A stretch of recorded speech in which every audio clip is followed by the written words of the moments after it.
एक ऐसी जेल जहां कानून की कोई कीमत नहीं, जहां इंसाफ नहीं बल्कि सिर्फ ताकत का राज चलता है, जहां हर कैदी अपनी पहचान खून से बनाता है और जहां कमजोर होना मतलब मौत को खुद बुलाना है। इसी खौफनाक दुनिया में आज एक सिर्फ 21 साल का लड़का कदम रखने वाला है। लेकिन किसी को ये अंदाजा भी नहीं था कि जिस लड़के को वो आसान शिकार समझ रहे हैं, वो आने वाले समय में उन सबकी किस्मत लिखने वाला है। कहानी की शुरुआत होती है एक पुलिस वैन से, जो कुछ खतरनाक कैदियों को लेकर सीधे चीन की सबसे डरावनी जेल के गेट पर आकर रुकती है। ये कोई आम जेल नहीं थी, यहाँ सिर्फ वही लोग भेजे जाते थे जो समाज के लिए जिंदा बम से कम नहीं होते। इस जेल का नियम बहुत सीधा था, अगर तुम कमजोर दिखे तो तुम जिंदा नहीं बचोगे। यहाँ कैदी किसी को मारने से पहले 2 बार नहीं सोचते थे। डर, खून और चीखें इस जेल की रोजमर्रा की आवाज बन चुकी थी। उसी दिन कुछ नए कैदियों को अंदर लाया जाता है और उन्हीं में शामिल था एक कम उम्र का कैदी रिकी, सिर्फ 21 साल का। लेकिन उसके चेहरे पर ऐसा सन्नाटा था जैसे उसने जिंदगी में बहुत कुछ देख लिया हो। रिकी को यहाँ इसलिए लाया गया था क्योंकि उसने एक आदमी को बेरहमी से मौत के घाट उतार दिया था। कोर्ट ने उसे 10 साल की सजा सुनाई थी, लेकिन कम उम्र होने की वजह से उसे इस नरक जैसी जेल में सिर्फ 5 साल गुजारने थे। जैसे ही रिकी जेल के गेट से अंदर जाता है, उसे सबसे पहले मेटल डिटेक्टर से गुजरना पड़ता है। लेकिन अचानक वहाँ रेड अलर्ट बजने लगता है। गार्ड्स तुरंत उसे रोक लेते हैं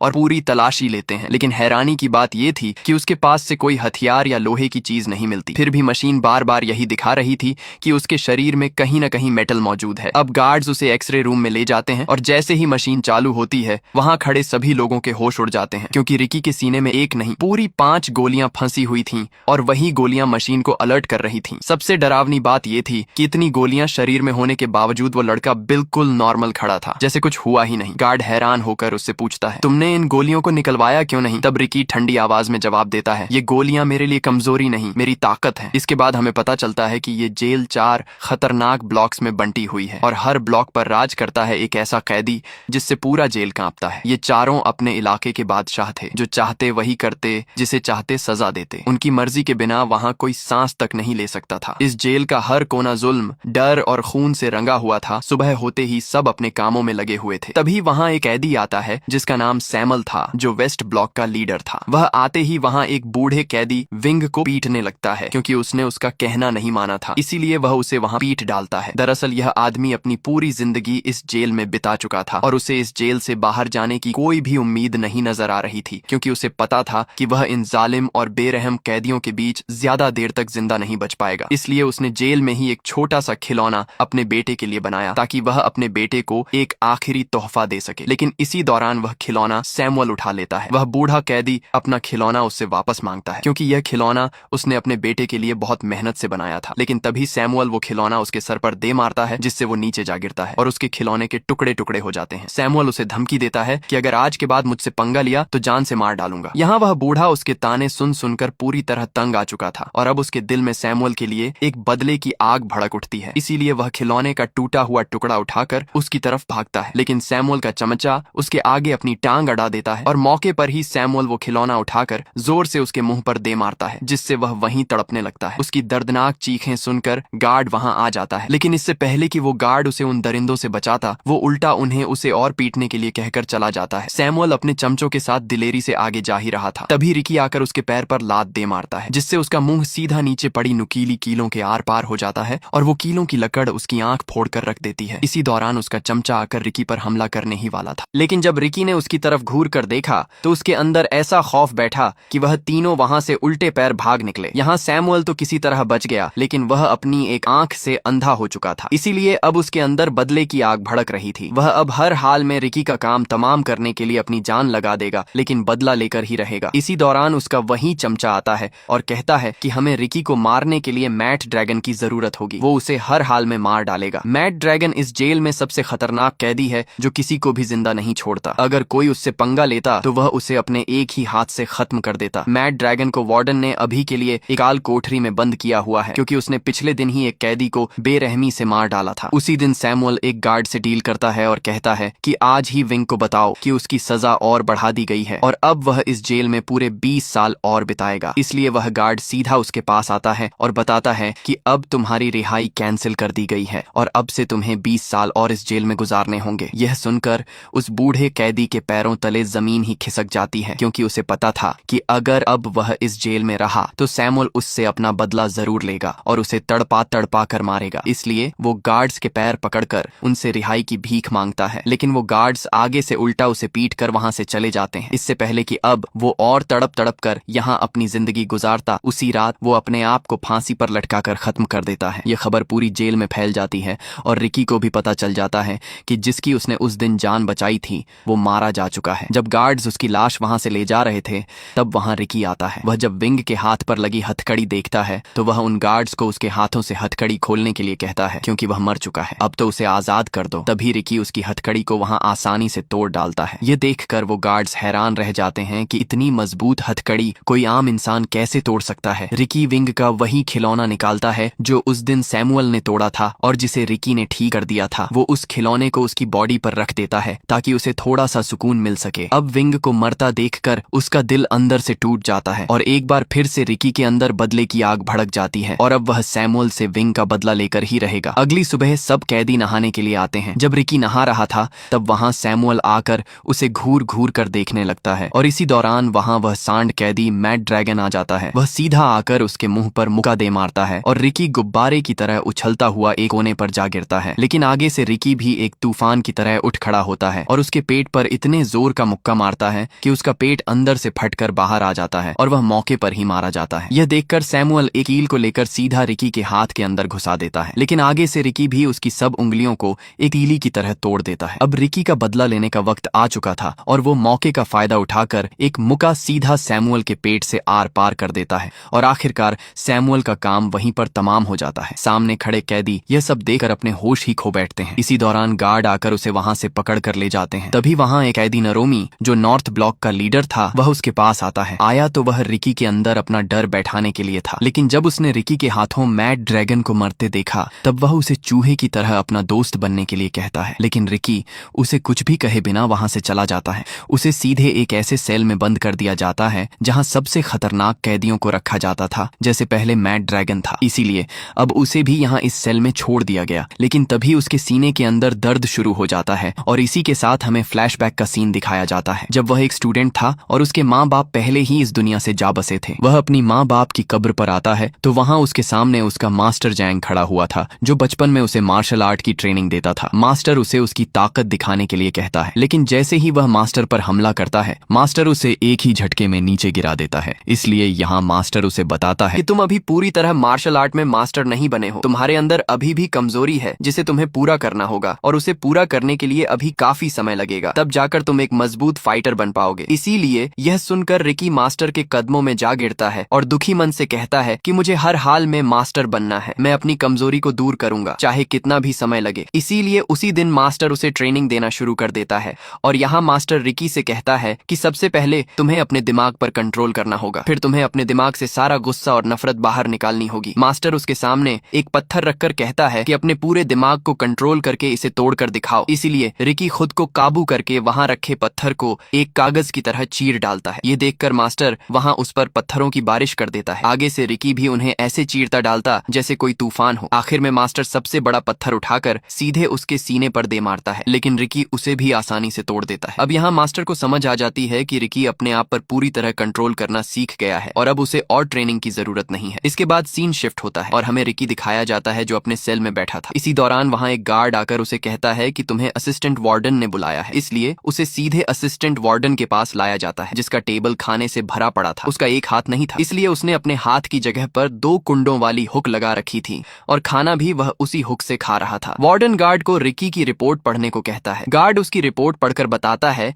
कि रिकी एक यतीम था, उसके माँ बाप नहीं थे और वह बचपन से ही अनाथ आश्रम में ही रह रहा था। उसे स्कूल से भी इसलिए निकाल दिया गया था क्योंकि वहां भी वह किसी को भी पकड़कर पीटना शुरू कर देता था। इसलिए उसने म्यूजिक कॉलेज में दाखिला लिया जहां उसने बांसुरी बजाना सीखा। यहाँ तक कि वह अपनी कम उम्र में ही एक गैंग के साथ मिलकर उसने एक आदमी की जान ले ली, इसलिए उसे यहाँ इस जेल में लाया गया। ये सुनकर वार्डन उसके पास आकर पूछताछ करता है कि तुम्हारे सीने में 5 गोलियां आई कैसे, लेकिन रिकी मुस्कुराते हुए कोई भी जवाब नहीं देता। इसलिए वार्डन उसे एक तस्वीर दिखाता है जो रिकी की दोस्त की थी। रिकी जब उसे लेने के लिए अपना हाथ आगे बढ़ाता है तभी वार्डन उसके हाथ पर वह कुंडों वाली हुक खोप देता है और लगातार उस पर मुकों की बारिश कर देता है। वार्डन उसका मुंह खुलवाने की बहुत कोशिश करता है, लेकिन आगे से रिकी उसके मुंह पर थूक देता है। इसलिए गुस्से में आकर वार्डन उस तस्वीर को कुचल डालता है जिसे देखकर रिकी का खून खौल उठता है और उसने वहीं पर टेबल के 2 टुकड़े कर दिए। यह देखकर वार्डन बिल्ली की तरह एक कोने में जा छुपा। रिकी उसका मुंह तोड़ने ही वाला था, लेकिन उसने उसने अपने गुस्से को काबू किया और वहाँ से चला गया। रात रिकी अपने सेल में बैठा उसी तस्वीर को देखकर बहुत दुखी था, क्योंकि यह तस्वीर उसकी दोस्त केको की थी, जो पहले दोनों हर दिन अपनी जिंदगी हंसी खुशी गुजारते थे, लेकिन जेल आते ही उसकी जिंदगी एक कुत्ते की तरह होती जा रही है। वह अपने आप को शांत करने के लिए वही बांसुरी बजाता है जो वह अपनी दोस्त के साथ बैठकर बजाता था, लेकिन तभी एक गार्ड आकर उसे बांसुरी बजाने से मना करता है और कहता है कि अगर दोबारा बांसुरी बजाई तो बांसुरी के टुकड़े टुकड़े कर दूंगा। अगले दिन जब सैमुअल का चमचा अपने सेल से बाहर आया, तब उसके पीछे कुछ कैदी पड़ जाते हैं, क्योंकि उसी की वजह से विंग अपनी जान से हाथ धो बैठा। अब यह सब उससे विंग का बदला लेना चाहते थे। वह उसे एक नुकीली तलवार से काटने ही वाले थे, लेकिन तभी वहाँ वही कैदी नरमी आता है। वो उन्हें उसे मारने से मना करता है, क्योंकि अगर उसे मार दिया गया तो तुम सबकी सजा और बढ़ा दी जाएगी, यहाँ तक कि उन्हें सजाए मौत भी हो सकती है। लेकिन वहाँ वोंग नाम का कैदी उस पर गुस्सा होता है और कहता है कि जब हम पर जुल्म होता था तब तुम कहाँ थे? उस वक्त तुमने हमारी मदद क्यों नहीं की? और अब जब हमारी बारी आई तो तुमने इसे जिंदा रहने के लिए क्यों छोड़ दिया? वह उससे कहता है कि हमें इसे जिंदा नहीं छोड़ना चाहिए, हमें इसे मारना ही होगा। ये सुनकर नारुमी गुस्से में आ जाता है और वहीं नुकीली तलवार लेकर उसका मुंह बीच से काट देता है, जिससे वह वहीं तड़पने लगा है। इधर ऊपर खड़ा वार्डन उसे देखकर बहुत खुश होता है और कहता है कि तुमसे यह उम्मीद नहीं थी, लेकिन अब तुमने मेरा दिल खुश कर दिया है। वार्डन उसके मुंह में नुकीला हुक फंसाकर उसकी जिंदा लाश घसीटता हुआ वहां से ले जाता है। उसी दिन वार्डन नारुमी को अपने पास बुलाता है और एक हथियार देकर कहता है कि जिस तरह तुमने वोंग को मारा है, उसी तरह अब तुम्हें रिकी को भी जान से मारना होगा। यह सुन नारुमी सोच में पड़ जाता है, क्योंकि वोंग तो एक आम कैदी था, इसलिए उसने आसानी से मार दिया, लेकिन रिकी कोई आम सा कैदी नहीं है। अगर उसने रिकी से पंगा लिया तो वह उसे मैड ड्रैगन की तरह फाड़ कर रख देगा, लेकिन वार्डन का हुक्म था, इसीलिए वह यह करने के लिए मान जाता है। इसके बाद नारुमी जेल के ग्राउंड में आता है। वहां उसने वोंग को जंजीरों से बांधकर एक ढांचे पर लटका रखा था, ताकि उसको तड़पता हुआ देखकर बाकी कैदियों के दिलों में उसका खौफ बढ़ जाए और कोई भी दोबारा उसके खिलाफ खड़े होने की हिम्मत ना करे। वहां उसकी बॉडी को देखकर रिकी को बहुत बुरा लगता है। इसी दौरान नारुमी उस पर हमला कर देता है और दोनों के बीच तगड़ी हाथापाई शुरू हो जाती है। यहाँ मौके पर नारुमी उसे लात दे मारता है, लेकिन तभी नारुमी उसकी आंखों में पिसे हुए कांच फेंक देता है, जिससे रिकी वहां पूरी तरह अंधा हो जाता है। उसे वहां कुछ भी दिखाई नहीं दे रहा था। इसी का फायदा उठाकर नारुमी ने उसके एक बाजू पर छुरा दे मारा, जिससे रिकी नीचे जा गिरता है। लेकिन मौके पर ही रिकी को वहां पानी की पाइपलाइन मिल जाती है। उसने जल्दी से वो पाइपलाइन तोड़ दी, जिससे तेज पानी निकलना शुरू हो जाता है और मौके पर उसने अपनी आंखें धो डाली और एक बार फिर से वह खौफनाक तूफान बन जाता है और नारुमी पर कुत्ते की तरह टूट पड़ता है। और तभी वह उसके सर पर ऐसा चमाट दे मारता है कि उसकी आंख कंचे की तरह निकलकर नीचे जा गिरती है। इसी दौरान वार्डन भी वहां पहुंच जाता है और नारुमी को ढेर होता देखकर उसका मुंह खुला का खुला ही रह जाता है। रिकी जल्दी से अपनी नसों को खींचकर एक दूसरी से बांध देता है और एक बार फिर हमले के लिए तैयार हो जाता है, लेकिन इसी दौरान नारुमी हार मान जाता है और एक चाकू सीधा अपने पेट में घोंप देता है। लेकिन रिकी जैसे ही उसके पास आता है, वहां वह अपनी आंतों को बाहर निकालकर रिकी के गले में लपेट देता है, लेकिन रिकी ने मौके पर ही उसे ऊपर उठाकर उसके सर पर ऐसा मुक्का दे मारा कि उसके सर की सब हड्डियों का कीमा बन गया और उसका काम वहीं पर तमाम हो जाता है। इसके बाद रिकी वोंग की बॉडी नीचे उतारता है। वह सब उसे उठाने की कोशिश करते हैं, लेकिन तब तक देर हो चुकी थी और वोंग वहां अपना दम तोड़ चुका था। इसलिए ये देखकर रिकी सब कैदियों से कहता है कि इस बेकसूर की मौत का जिम्मेदार वार्डन ही है, उसे जान से मार डालो। इसलिए सब कैदी उस पर एक तूफान की तरह भागते हैं और उसे मारने के लिए अपना हल्ला बोल देते हैं, लेकिन तभी वहां कोई एक कैदी को पकड़कर उसका सर फोड़ देता है। यह देखकर सब एकदम से चौंक जाते हैं। दरअसल ये तीनों अपने अपने सेल के लीडर थे और अब यही 3 बच गए थे, क्योंकि चौथा कैदी नारुमी मारा जा चुका था। पहले कैदी का नाम चेंग, जो एक लड़की थी, उसमें एक ऐसी ताकत थी जिससे वह एक जगह से दूसरी जगह आसानी से पहुंच जाती थी। दूसरे कैदी का नाम कितामा था और तीसरा कैदी ब्रैंडन था। यहाँ वार्डन रिकी से कहता है कि अगर तुम्हारे अंदर हिम्मत है तो इन तीनों को मार कर दिखाओ। रिकी के सब साथी भी उसे कहते रहे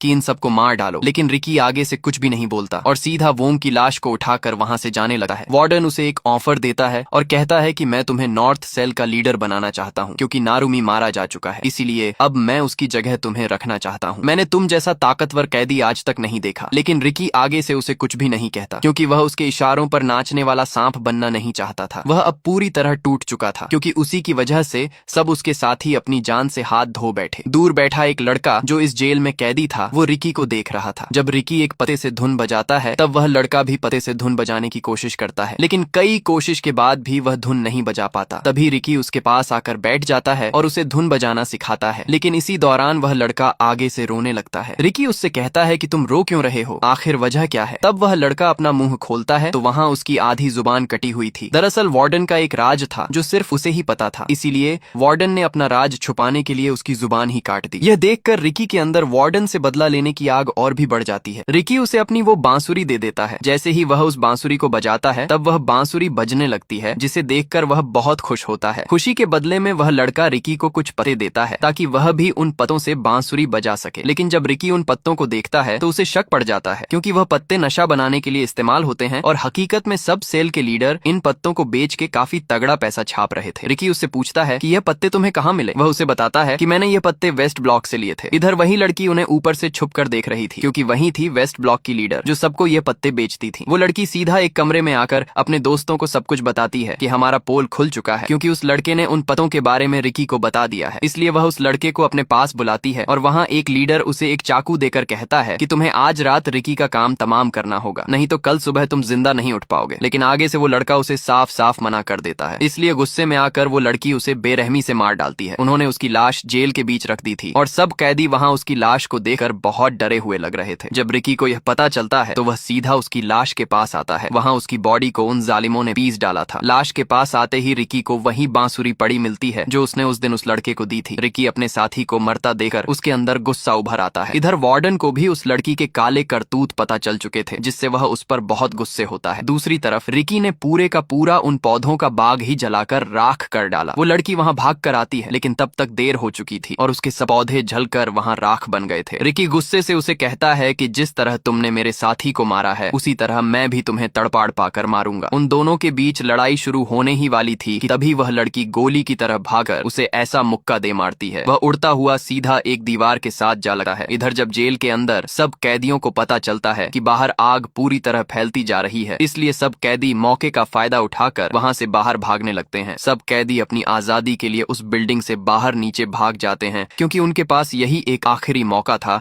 इस जेल से भागने का। दूसरी तरफ वार्डन को भी सब पता चल जाता है, इसलिए वह उस गार्ड पर बहुत गुस्से होता है। लेकिन तभी एक गार्ड आकर उसे बताता है कि कल वार्डन यहाँ आ रहा है। ये खबर सुनकर असिस्टेंट वार्डन के होश ही उड़ जाते हैं, क्योंकि अगर वार्डन कल यहाँ आ गया तो सब कैदियों के साथ साथ उसकी भी कुत्ते की तरह धुलाई होने वाली थी। इधर रिकी भी पूरी तरह अपनी हिम्मत हार जाता है, लेकिन तभी उसके जहन में उसके मास्टर की बात आती है। उसके मास्टर ने उसे कहा था कि जब तुम्हें महसूस हो कि तुम अपने दुश्मन के सामने हारने वाले हो, तब उसे कभी भी अपनी असली ताकत का एहसास मत होने दो, बल्कि उसे यह यकीन दिला दो कि तुमने हार मान ली है, जिससे वह थोड़ा ठंडा पड़ जाएगा और तब तुम अपनी सब ताकत एक ही जगह पर इकट्ठी कर लो और मौके का फायदा उठाकर उस पर हमला कर दो। और रिकी भी ऐसा ही करता है और वह दोबारा से उसके सामने हमले के लिए तैयार खड़ा हो जाता है। लेकिन तभी वही कैदी ब्रैंडन वहां आ जाता है। वो रिकी पर रस्सियों से हमला करने लगता है, क्योंकि उसके पास रस्सी फेंकने की एक बहुत खतरनाक ताकत थी। उसने उन रस्सियों के कोने पर एक बड़ी सी नुकीली कील लगाई हुई थी जो सबके शरीर के आर पार हो जाती है। तभी उसने एक के बाद एक हमला कर करके रिकी की बॉडी नुकीली कीलों से सील दी। इसी दौरान वहां वो कैदी कितामा आकर उसे पकड़ लेता है। वो उसे मारने ही वाला था कि इसी दौरान वहां अलार्म बजने लगता है और सबको अपने अपने सेल के अंदर जाने के लिए कहा जाता है और जो नहीं जाएगा उसे गोलियों से भून दिया जाएगा। लेकिन कितामा भी उनकी एक बात नहीं सुनता और रिकी से बदला लेकर ही जाने वाला था। इसलिए गार्ड्स उस पर गोलियों की बरसात कर देते हैं और मौके पर ही वह सब वहां से भाग निकलते हैं। कितामा रिकी को एक सेल के अंदर ले आता है। सेल के अंदर आते ही उसका दरवाजा बंद हो जाता है और दोनों तरफ से सीमेंट सेल के अंदर भरने लगता है, जिससे वह दोनों सीमेंट के अंदर पत्थर बनकर मरने वाले थे, क्योंकि यह चाल वार्डन की ही थी। वार्डन किसी भी हाल में रिकी का काम तमाम करना चाहता था, लेकिन रिकी मौके पर ही उसका दरवाजा तोड़कर भाग निकलता है और कितामा को भी बाहर ले आता है। यह देखकर वार्डन हैरान हो जाता है, क्योंकि उसे रिकी से यह उम्मीद नहीं थी कि वो कितामा की मदद करके उसे बाहर निकाल कर ले आया। रिकी वहां खड़ा ही था, लेकिन उस पर कितामा और सीमेंट का दबाव होने की वजह से वो दोनों नीचे जा गिरते हैं। उसने अपने गार्ड से कहा कि कल वार्डन आने वाला है और जेल में जो कुछ हुआ उसके सब सबूत मिटा दो। मैं वार्डन के जाने के बाद रिकी को सबक सिखाऊंगा। अगले दिन सब वार्डन के आने के इंतजार में खड़े थे। कई घंटों के इंतजार के बाद भी उन्हें वार्डन का नामो निशान तक नहीं दिखा, इसलिए सब थक हार कर वहीं पर लेट जाते हैं। लेकिन तभी दूर उन्हें वार्डन की गाड़ी आती हुई दिखाई देती है, जिसे देखकर सब वहां अलर्ट हो जाते हैं। वार्डन के साथ उसका बेटा भी था। आते ही वार्डन शेंग उसे बताता है कि कल नशीले पत्तों का पूरा बाग रिकी नाम के एक कैदी ने जला डाला। यह सुनकर वार्डन उस पर बहुत गुस्से होता है। इसके बाद शंग उसे रिकी के पास ले आता है, जहां रिकी एक सेल में बंद था और उसकी पूरी बॉडी सीमेंट से जकड़ी हुई थी। लेकिन तभी रिकी ने अपनी बॉडी से सब सीमेंट की परत तोड़ दी और मौके पर ही उसने वार्डन के गले को दबोच लिया। लेकिन इससे पहले वह उसे वहां मार डालता। तभी एक दीवार तोड़कर कितामा उस पर हमला कर देता है। कितामा उसके हाथों को जेल की मोटी सलाखों के अंदर दबोच देता है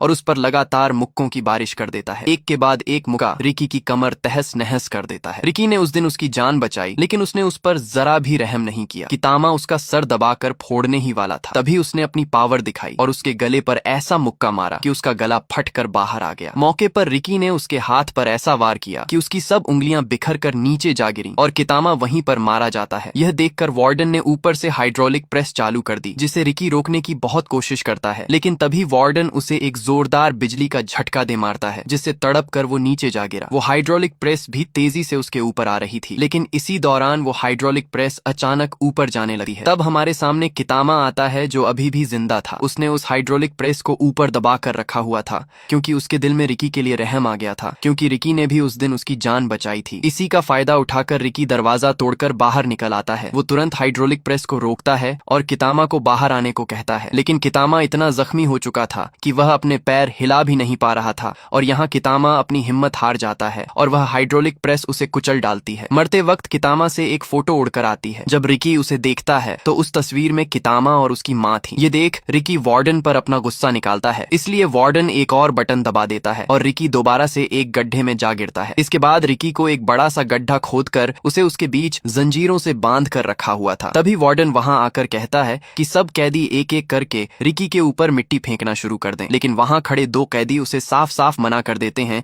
कि हम रिकी पर यह जुल्म नहीं करेंगे। ये देखकर वार्डन उन्हें वहीं पर गोलियों से भुनवा देता है। इसीलिए डर की वजह से सब कैदी एक एक करके उस पर मट्टी डालने लगते हैं। तभी वार्डन उससे कहता है कि अगर तुम पूरे 7 दिन तक इस गड्ढे में जिंदा रहे तो तुम्हें हम आजाद कर देंगे। इसी दौरान वार्डन वहां उस गड्ढे में एक बांस ठोक देता है, ताकि जब उसकी बॉडी नीचे दफनाई जाए तो वह सिर्फ इस बांस से सांस ही ले सकेगा। रात रिकी के सब दोस्त गहरे सदमे में थे, क्योंकि उन्हीं के हाथों उनका साथी गड्ढे में दबा दिया गया। इधर बाहर वही कैदी आते हैं जो ईस्ट और वेस्ट ब्लॉक के लीडर थे। वो वहां उस बांस के अंदर एक चीज फंसा देते हैं ताकि रिकी सांस ना ले सके और वो नीचे ही मारा जाए, लेकिन उन दोनों के जाते ही पीछे से रिकी उस बांस को 2 हिस्सों में तोड़ देता है। इसके बाद हमें दिखाया जाता है कि एक दिन उसकी दोस्त केई को अपने स्कूल से घर वापस जा रही थी। इसी दौरान उसे वहां दूर बैठे कुछ गुंडे दिखाई देते हैं, जो उसे पकड़ने के लिए उसका इंतजार कर रहे थे। यह देखकर वह भागने के लिए जैसे ही पीछे मुड़ती है, तब वहां उसे दूसरा गुंडा पकड़ लेता है और उसे सीधा एक कोठरी में लाकर बंद कर देते हैं। उन गुंडों का बॉस केको से अपना बदला लेना चाहता था, क्योंकि एक दिन केको की वजह से ही रिकी ने उसकी अच्छी खासी धुलाई कर दी थी। वो उसे वहां मारने ही वाला था कि तभी वह मौके का फायदा उठाकर वहां से भाग निकलती है और वह भागकर सीधा एक बिल्डिंग से कूद जाती है और केको वहीं पर मारी जाती है। जब रिकी को यह पता चलता है तो उसका दिल अंदर से चूर चूर हो जाता है। वह जैसे तैसे करके उस आदमी को ढूंढ लेता है जिसने उसकी दोस्त की जान ली। आगे से वह आदमी भी उस पर लगातार गोलियां चलाता है, लेकिन रिकी को जरा भी फर्क नहीं पड़ता। उल्टा रिकी उसकी टांग तोड़कर उसका सर फोड़ देता है और वह मौके पर ही मारा जाता है। और यही रिकी का जुर्म था, जिसकी वजह से उसे उस खतरनाक जेल में बंदी बनाया गया। दूसरी तरफ उसके 7 दिन पूरे हो चुके थे। उसी दिन रिकी को उस गड्ढे से बाहर निकाला जाता है। वार्डन को यकीन था कि वो मर चुका होगा, लेकिन जैसे ही उसे बाहर निकाला गया तो वहां उसकी सांसें चल रही थीं। यह देखकर वार्डन के होश ही उड़ जाते हैं। इसलिए रिकी को दोबारा से नुकीलेदार सरियों के अंदर फंसा दिया गया। वार्डन उससे उसकी ताकत के बारे में पूछता है कि ऐसी कौन सी ताकत तुम्हारे अंदर है जो तुम मट्टी के अंदर बिना सांस के जिंदा रहे। लेकिन रिकी भी आगे से अपना मुंह नहीं खोलता। इसीलिए वहां वही लड़की आती है। उसने अपने हाथ में बहुत सारे ब्लेड रखे हुए थे। वह उन सारे ब्लेडों को रिकी के मुंह के अंदर दबाकर ऊपर से टेप लगा देती है और एक के बाद एक लगातार तमाचे उसके मुंह पर दे मारती है, जिससे रिकी का मुंह खून से लालो लाल हो जाता है। इसी दौरान वार्डन आकर उसके मुंह से टेप उतार देता है, लेकिन आगे से रिकी सब ब्लेड उसके मुंह पर फेंक देता है और सब ब्लेड वार्डन के मुंह के अंदर धंस जाते हैं। इसलिए एक बार फिर से उसे एक खाली काल कोठरी में डाल दिया जाता है। उसी दिन वहां एक कैदी छुपकर उसे खाना देने आता है। वो खाना देकर वहां से जाता ही है कि तभी पीछे से उसे वही कैदी देख लेता है जो नारुमी का चमचा था, और उसी दिन वह वार्डन को उसके सेल के अंदर ले आता है। अंदर आते ही वार्डन उस कैदी को मारकर उसे घसीटता हुआ सीधा रिकी के सेल के पास आता है। लेकिन जब वह रिकी के सेल के अंदर देखता है तो वहां से रिकी गायब था, सिर्फ जंजीर ही पड़े हुए थे। दरअसल रिकी ऊपर छत के साथ चिपका हुआ था। वार्डन जैसे ही अंदर आता है तो वहां रिकी मौके पर वार्डन को पीठ डालता है। रिकी जब बाहर आकर उस कैदी को देखता है तो वहां वह मर चुका था, जिसे देखकर उसका खून खोलने लगता है। यह देखकर वार्डन वहां से भागता है, लेकिन नीचे आते ही सब कैदी उसे घेर लेते हैं और इसी दौरान वहां सब गार्ड्स और कैदियों के बीच जंग शुरू हो जाती है। इधर वार्डन पूरी जेल की जांच कर रहा था, लेकिन उसे दूसरी तरफ होती जंग के बारे में कोई खबर नहीं थी। इसी दौरान वहां एक कैदी ने उसकी पीठ पीछे कुछ उल्टा बोल दिया, जिसे सुनकर वार्डन को हज्म नहीं हुआ और उसने बेरहमी से उस कैदी का बाजू काट डाला, ताकि आइंदा कोई भी उसके बारे में यह गलती न करे। इसी दौरान वहां रिकी आ जाता है। यह देखकर वार्डन ने तुरंत उस पर गोली चला दी, लेकिन आगे से रिकी ने वार्डन सेंग को आगे कर दिया और गोली सीधा उसे जा लगी, जिससे उस वार्डन का पेट गुब्बारे की तरह फूल कर फट जाता है। इसी दौरान वहां वह लड़की पहुंच जाती है। वो रिकी पर हमला कर देती है। उसका साथी ब्रैंडन भी रिकी पर नुकीली कीलें फेंकता है, जिससे रिकी वहां गर्म उबलते हुए पानी पर जा गिरता है और वह वहां बुरी तरह तड़पने लगा है। वो लड़की उस पर अपनी टांग से हमला करती है, लेकिन मौके पर रिकी उसकी टांग को उस उबलते हुए पानी के अंदर घोंप देता है और वहीं पर उसकी वो टांग तोड़ डालता है। यह देखकर ब्रैंडन अपनी जान बचाकर वहां से भागता है, लेकिन पीछे से वार्डन उस पर गोली चला देता है और वो भी वहीं पर फट जाता है। यहाँ वार्डन और रिकी दोनों आमने सामने खड़े थे। तभी रिकी उड़ता हुआ उसे ऐसी लात मारता है जिससे वह सीधा एक दीवार के साथ जा टकराता है। लेकिन इसी दौरान वह वार्डन वहां कांपने लगता है और देखते ही देखते वह वार्डन वहां एक बहुत बड़े मॉन्स्टर में बदल जाता है। और यहाँ हमें पता चलता है कि रिकी की तरह वार्डन के पास भी एक खास किस्म की ताकत थी जो उसे एक खतरनाक मॉन्स्टर में बदल देती है। पहले तो वह मॉन्स्टर रिकी को बुरी तरह पीट डालता है, लेकिन मौके पर रिकी अपने दिमाग से काम लेता है और उसे उठाकर सीधे पास चलते ग्राइंडर में फेंक देता है और उसे जोर से ग्राइंडर के अंदर दबाकर उसका कीमा बना डालता है और आखिर में रिकी उसका बचा हुआ सर उठा लेता है। दूसरी तरफ सब कैदी और गार्ड्स एक दूसरे की धुलाई कर रहे थे। इसी दौरान रिकी वहां आकर सबको वार्डन का कटा हुआ सर दिखाता है और कहता है कि तुम सब आजाद हो। रिकी उस सर को दूर फेंकता है और भागकर उस जेल की दीवार को बीच से टुकड़ों में तोड़ डालता है और यहाँ रिकी के साथ साथ सब कैदी भी आजाद हो जाते हैं और यह मूवी यहीं पर एंड हो जाती है।